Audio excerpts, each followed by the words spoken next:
Hello and welcome to PZP, Pokemon Zoology Podcast with me, Joshua Dunlop. If you are new to the podcast, first of all, go back and listen to the first podcast. What are you doing? Why are you starting with the second one? If you're new to Pokemon Zoology and you don't know much about me, my name is Joshua Dunlop, and I created a series online called Pokemon Zoology, where I created realistic-looking Pokemon for you to enjoy. So basically, in the podcast, I like to go through and talk about this month's Pokemon pictures that I've created, and also answer some questions from you guys through the Discord. So basically, if you want to ask any questions, you have to join Patreon, and you can become part of the Pokemon Zoology crew. And through the Discord server, where we all just hang out and chat about Pokemon and artwork and whatnot, I also take questions, so I can answer them on here for you. So, without further ado, so the first picture that I created was Rhydon. This has had a wonderful reception. Everyone's absolutely loved it. And I love it as well. I'm actually very proud of this one. I find like any of the rock Pokemon generally turn out pretty good. I'm not really sure why. I think maybe it's just because of our perception of rock, the way that light bounces off it and stuff like that. We are more accustomed to, or maybe forgiving, than say like skin or anything like that. So when I created this one, obviously I was leaning off my Rhyhorn picture as inspiration, but they are actually quite different looking creatures. Obviously one looking very much like a rhino, and this one looking kind of more like a bit more dinosaur-esque, or the old classic dinosaur kind of feel. But yeah, I really wanted to kind of like highlight these plates and kind of get the kind of cracked thing. With all the rock Pokemon that I've done, I've made sure that they all have kind of like separated plates and stuff, because I really wanted the rock to feel like it's calcified rock that's kind of built up on their skin over time as a kind of like an armor, rather than like bone. I wanted it to kind of feel like it's kind of like grown onto them in specific places to create this armor. With the head especially, I wanted to kind of like go with the original design, with like kind of like the shape of the eye and everything like that, so that it is recognizable from a distance. But these are meant to be animals. I'm supposed to be creating like a realistic interpretation of them.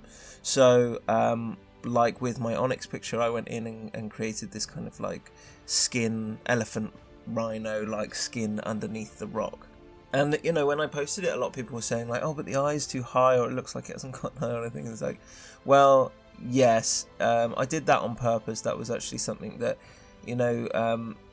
one, having the eye slightly shielded at the top here gives it protection of when it would be attacking predators, or even fighting in like the mating season or whatever, because these big horns here would go straight for the eyes, and they want to keep that sheltered. And yes, it would limit their vision, but a lot of herbivores, and I have always kind of pictured Rhyhorn and Rhydon as herbivores. They generally have limited vision. Their eyes are on the side of their heads in order to scan the horizon for predators, rather than having binocular vision like predators where their eyes face forward. So having their vision kind of blocked didn't really bother me that much. It kind of fed into the lore, I guess. I wanted to make sure that the horn looked more like keratin, which is the substance that rhinos' horns are made of, and funnily enough, our fingernails as well. And I believe that I think rhinos' horns actually are kind of more like fibrous as well, a bit more like made of hair possibly. But obviously this is a fictional creature, so I wanted it to kind of look like it was still kind of rocky and look like it could break through things, but also took some damage. So I did that. I set it in a savanna environment, because one, I don't really have that many sort of savannah pictures. I wanted to do something a little bit different. It kind of also played into the fact that, like, you know, a lot of these large herbivores like rhinos and elephants and whatnot live in these kind of large open areas, and it's felt fitting. One of the great things that I found is I've recently upgraded to Keyshot 9. If any of you don't know what Keyshot is, it is a wonderful rendering program. It's usually used for products and stuff like that, but I've figured out a way of using it for my creature pictures, and I think it works just as well. And one of their new features is they have like grass and fibre and hair and stuff like that in there. So I decided to create this kind of long grass, this dry long grass, using this. So one of the main things is that it creates fantastic shadows for the picture in the grass. So I wouldn't have to individually go in and paint that in, which is always a massive pain, and why I've generally avoided long grass in the past. But, you know, I might do some more like this in the future. And yeah, and I was just really happy with how it turned out. I think having it grazing looked really nice. I loved adding in some of the smaller details like the falling grass here and stuff like that out of its mouth. I added, so when I rendered this out, this was all stone grey, you know, like the classic Rhydon, like solid grey. One of the things that actually kind of inspired me was watching some of the behind the scenes of Jurassic Park, and Steven Spielberg talking about how when they had the sick Triceratops, they brought it out to Hawaii and they had it out in the field, and he realised very, very quickly that it looked really out of place because it didn't look like it was an animal that was living in the wild. It was too clean, and you could see all the patterns and the details. Now, you know, I feel for the designer who painstakingly painted and designed all of the patterns. Actually, the Triceratops is, even though in the film it's red because it's had red mud rubbed all over it, is actually blue, funnily enough. But yeah, it inspired me. I thought, well, yeah, of course. Like, if this like large animal lives out in the savannah, then it's going to get mud and dirt and stuff on it, and I can imagine it rolling around. I still imagine that they would probably take dirt baths and stuff like that a lot of elephants do. So yeah, I decided to put a layer of muddy earth all over it, which actually kind of topped off the picture, which I thought was really lovely. So moving on to my next picture of this month was Golem. This one, once again, got really well received, and I was really, really pleased with how this one turned out, especially the way the lighting turned out. I was just really chuffed with that.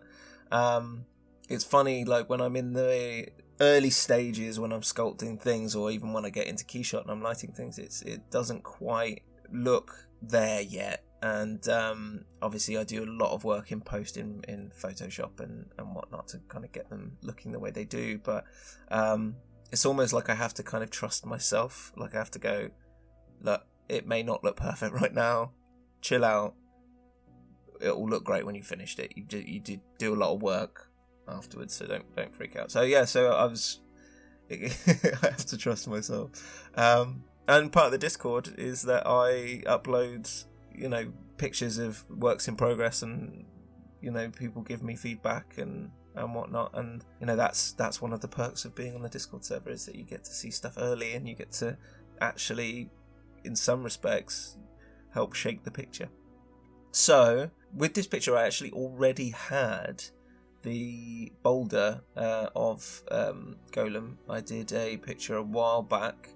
So this one, obviously this picture is very blurred and designed to be sort of hidden through the motion.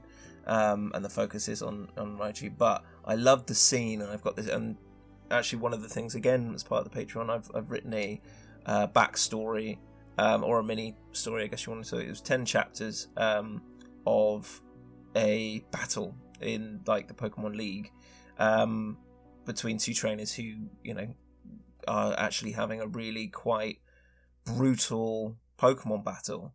And I think that's one of the things that I also wanted to kind of portray. And I don't do many actual battle pictures, mainly because it kind of feels a bit, I don't know. The entire point of the project is to kind of show off the creatures as if they were real animals. And I think once I start doing things of these creatures really going to town on each other and hurting each other, I think I don't know, it makes me feel a bit bad, I guess, or just a bit sad for the animals, I guess. I know it's stupid because it's fictional, but and I will do Pokemon battles eventually. I've realised that is something that people want to see, so I'm going to do it at some point. But, the story was a lot of fun to do, especially the story with the Golem and Raichu, and I felt like it was only right to kind of have a continuation of the pictures with the Golem and the Raichu, so I decided to do the Golem in the thing. I may still go back and do one of Golem in the wild, just so that I have that, but I don't know, at the moment I'm quite happy with this. So as I said, I already had the boulder, so that was really easy for me to go in and start sculpting from. The arms and legs, the arms themselves, I believe I used Z-spheres. I can't quite remember, I'll have to check that, but the hands and the feet were actually edited versions from some 3D models that I got from very talented artists. I think they're called Badking, and they're free to download. I think the majority of them are free to download, but then I think some of the creature ones you have to pay for. So I think I paid for these ones. And some people would say like, oh well, why aren't you sculpting everything from scratch and all this sort of stuff? And a lot of the time I do. I do sculpt a lot from scratch. But there's no shame in using a little bit of kit bashing in order to speed up a process, especially if it's going down the direction you were going to do anyway. Yeah, so I kind of like tweaked those and put them together, and I made sure that, edited them enough that they were, not necessarily unrecognisable, but very different from the original models, and made them my own in that respect. But yeah, I was really happy with the way they turned out. There was a lot of kind of figuring out where the anatomy would fit, because obviously it's just a big ball, isn't it? And there's certain things I've learned from doing Pokemon zoology that, try as I might and wanting desperately to make things work anatomically and whatnot, there's some things are just best left to the imagination. Found that with Mankey, which is pretty much a head with arms and legs. That bugged me to high heaven. And then, with Golem, there's the whole idea that its arms and legs can go inside the boulder and it folds up and everything. And maybe one day I can figure out how that works, but right now it's a bit of a loss. So I just kind of went with it and just was like, it's a Pokemon, just go with it. I was just really happy with this one, and the lighting turned out great, and it really had a real sort of sense of atmosphere and kind of power. And I shifted the line of thing ever so slightly, just to kind of give this kind of like off-kilter, slightly scarier vibe in the overall design of the picture. And so those were the two pictures that I did this month, and I'm really happy with them. Coming up next will be Venomoth. It won the vote. If you don't already know, there is a vote that I do on my social media, on all of my social media, so Twitter, Facebook, and Instagram. And you can vote for the next Pokemon that you want. It's always out of 3. And I always do it in order from the ones that win. So even if, you voted for one of the other ones and it didn't win this time, don't worry, it will definitely be made next if it wins. Yeah. Now what I'll do is move on to questions. So these have all been given to me through the Discord. So shout out to my Discord family. And the first question is from Bonnie. And she says, how do you feel about the original Ken Sugimori artwork, and how does it inspire your thinking of each Pokemon? I mean, that's a really interesting question. I've never actually been asked that.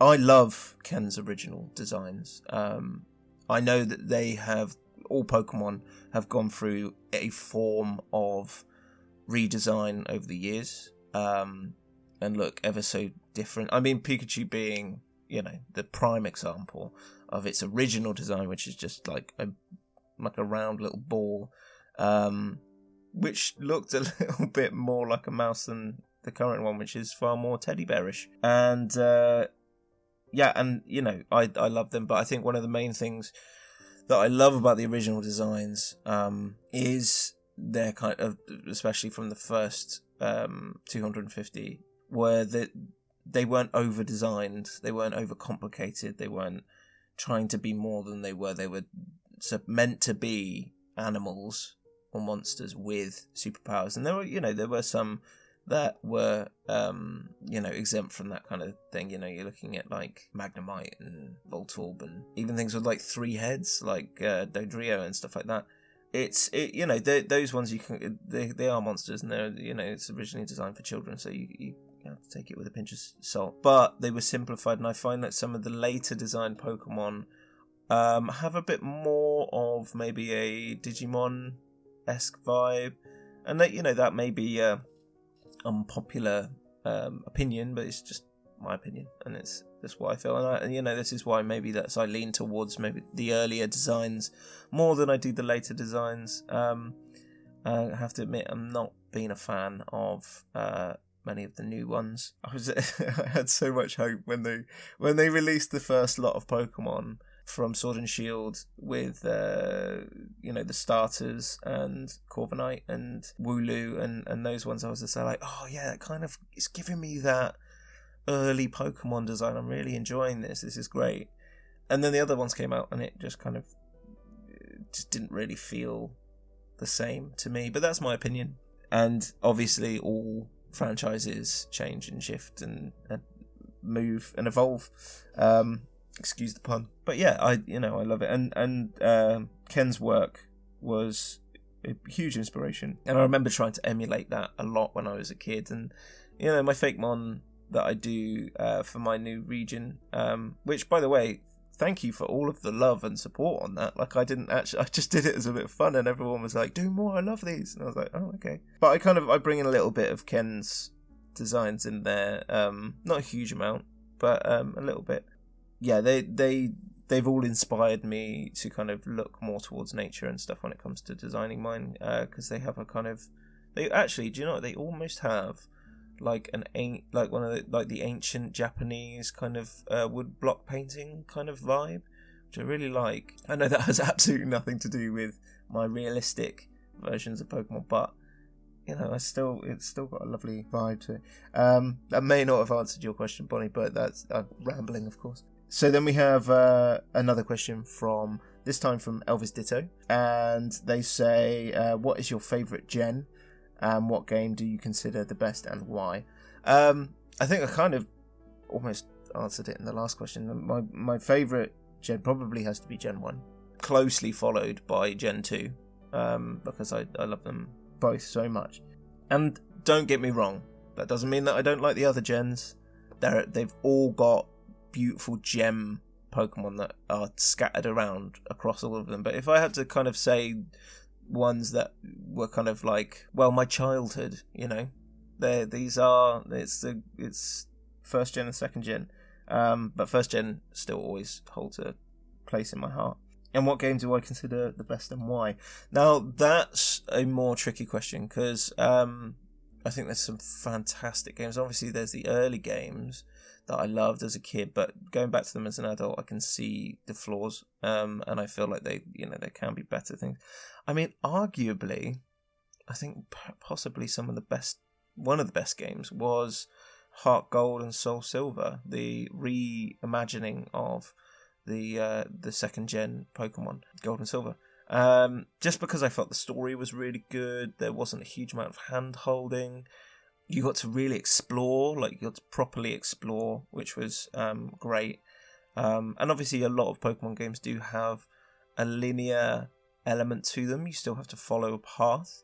But, I felt like there was a little bit more freedom in that game. And there were a lot, the mechanics were game enriching rather than game breaking. It doesn't kind of take over the entire concept of the game. It isn't there like, oh look, this is the new thing, that means that you have to do everything with the new thing, and it's just like, well, no, I don't want to do that. Even just kind of introducing the new types of Pokeballs, giving a bit more variation on strategy and how to catch a Pokemon and why you catch them with certain Pokeballs, which it's simple but is the kind of thing that I loved and would love to see more of.